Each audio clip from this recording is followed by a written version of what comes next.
Pemirsa, warga Jorong Tepi Nagari, Kabupaten 50 Kota Sumatera Barat mendadak gempar. Sebidang sawah milik warga tiba-tiba ambles dan membentuk lubang yang besar.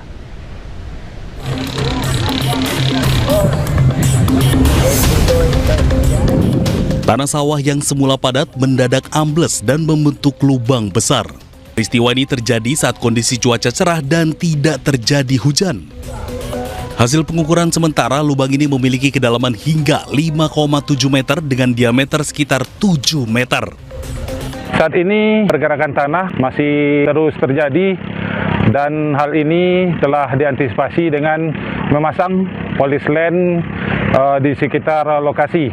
Dari pengamatan ini bisa jadi bertambah lebar karena retakannya semakin banyak dan juga semakin melebar. Hingga saat ini penyebab pasti terjadinya peristiwa tersebut masih dalam penyelidikan oleh pihak terkait. Dari Kabupaten 50 Kota Sumatera Barat, Agung Sulistyo, iNews melaporkan. Pulang! Seorang pemuda bernama Syafiq Ridan Ali Razan hilang saat mendaki Gunung Slamet melalui jalur Dipajaya, Desa Celekatakan, Kabupaten Pemalang.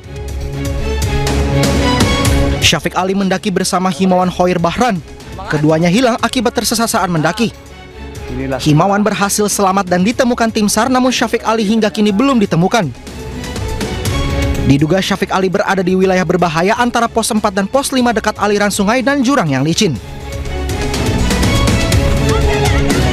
Linglung dan diduga hendak melakukan aksi pencurian saat dalam kondisi mabuk. Seorang pemuda ditangkap warga di atap sebuah rumah di Jakarta Selatan. Usai diamankan warga, pemuda itu kemudian diserahkan ke kantor polisi. Kasusnya berakhir damai. Pelaku mengganti kerusakan rumah warga serta membuat pernyataan tidak mengulangi perbuatannya. Pemirsa, seorang warga Aceh Tamiang yang dilaporkan hilang selama 3 hari tanpa sengaja ditemukan oleh Praja UPDN Kemendagri yang sedang melakukan bakti sosial di wilayah terdampak bencana Aceh. Korban ditemukan dalam kondisi lemas dan tubuhnya penuh dengan lumpur. Dokter.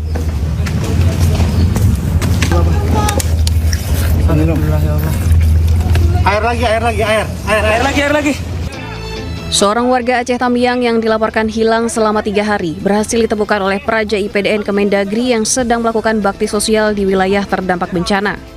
Penemuan korban tanpa disengaja, dan saat korban ditemukan, Wakil Menteri Dalam Negeri Bima Arya juga sedang berada di lokasi itu. Korban ditemukan dalam kondisi lemas dan tubuhnya penuh dengan lumpur. Saat ditemukan, sejumlah Praja IPDN memberikan minum kepada korban, kemudian mengevakuasinya menggunakan terpal dan langsung dibawa ke fasilitas kesehatan terdekat untuk mendapatkan penanganan medis. Wamendagri Bima Arya yang berada di lokasi saat penemuan pun ikut mengantar korban hingga ke rumah sakit dan mencoba berkomunikasi dengan korban untuk menanyakan identitasnya. Sementara pemirsa, warga Nagan Raya Aceh dihebohkan dengan munculnya gelembung gas di pinggir sungai pasca banjir bandang yang melanda wilayah tersebut. Saat dibakar warga, gelembung gas tersebut mengeluarkan semburan api dan viral di media sosial. Pasca banjir bandang melanda Aceh, muncul fenomena gelembung gas di pinggir sungai Desa Gunung Cut, Kecamatan Darul Makmur, Kabupaten Nagan Raya Aceh. Warga yang berada di lokasi mencoba membakar dengan korek api untuk memastikan gelembung tersebut. Benar saja, api tiba-tiba membesar. Gelembung gas ini muncul sudah 2 hari lalu.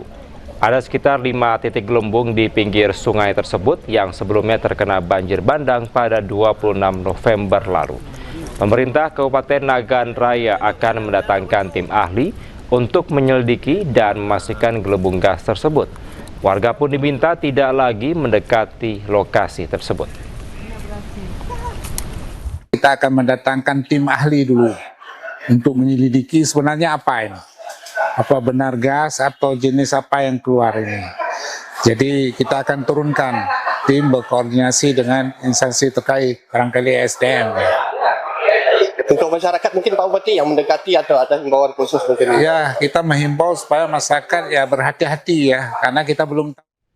Pemirsa, pasca banjir, TNI AD mendukung pemulihan fasilitas pendidikan di Aceh Tamiang.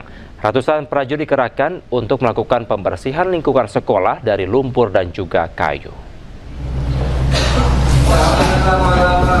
Prajurit TNI bersama masyarakat setempat gotong royong membersihkan material kayu dan sampah untuk mempercepat pemulihan pasca bencana.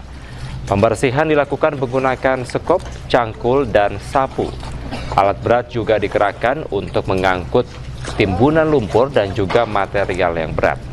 Warga sekitar menyampaikan apresiasi dan berharap siswa dapat segera kembali belajar dengan aman dan nyaman.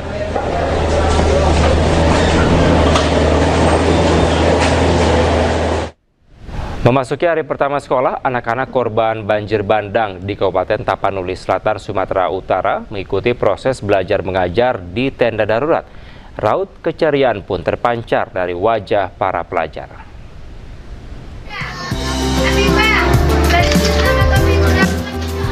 Beginilah proses belajar mengajar para siswa-siswi Sekolah Dasar Desa Garuga, Kecamatan Batang Toru, Kabupaten Tapanuli Selatan, Sumatera Utara.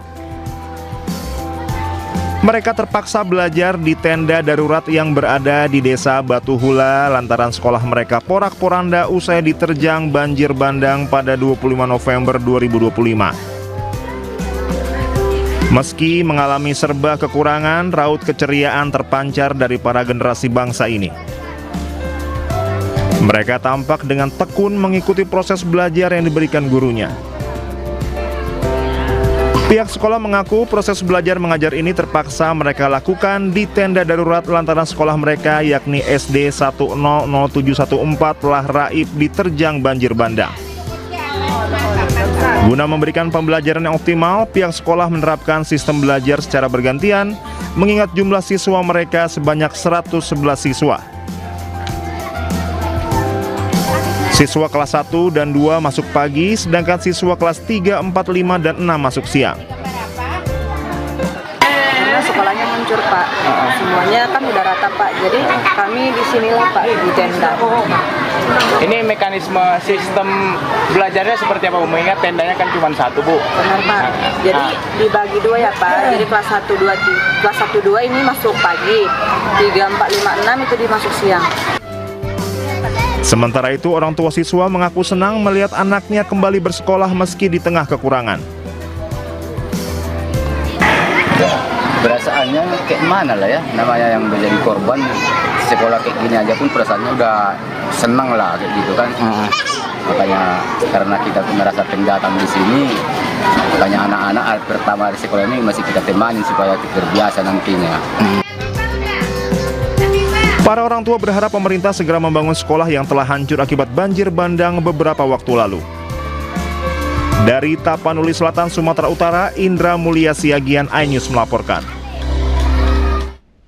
Pemirsa, hari ini murid-murid di sejumlah wilayah terdampak bencana mulai bersekolah.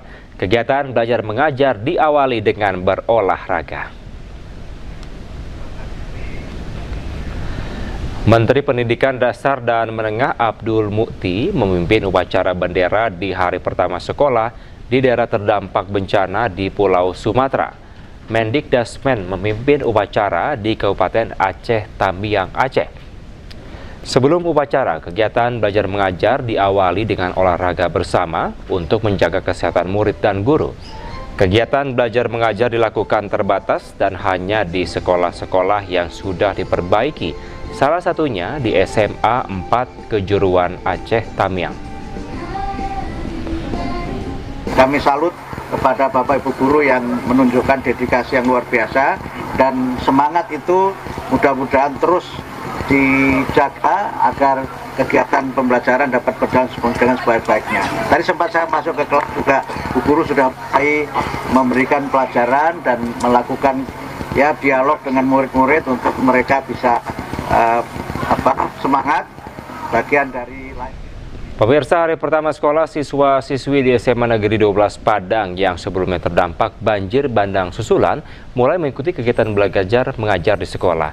Sementara siswa SMP Negeri 2 PD Jaya Aceh terpaksa harus kembali pulang karena tidak ada guru yang datang dan gedung sekolah yang masih tertimbun lumpur.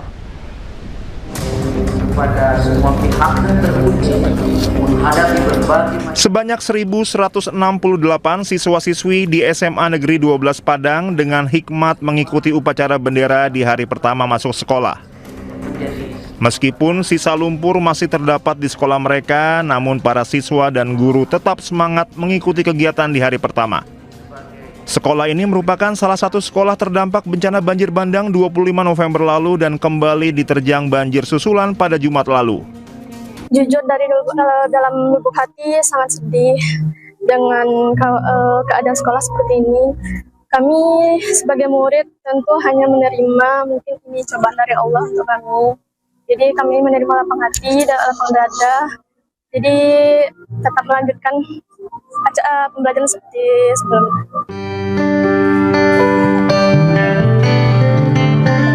Sementara di Pidijaya Aceh, siswa SMP Negeri 2 Pidijaya yang juga korban banjir bandang dan tanah longsor terpaksa harus kembali pulang. Meski di depan gedung sekolah sudah tersedia tenda darurat, namun hingga menjelang siang tidak ada satupun pihak sekolah yang hadir. Sedih? Sedih. Kenapa merasa sedih? Karena tidak bisa sekolah lagi.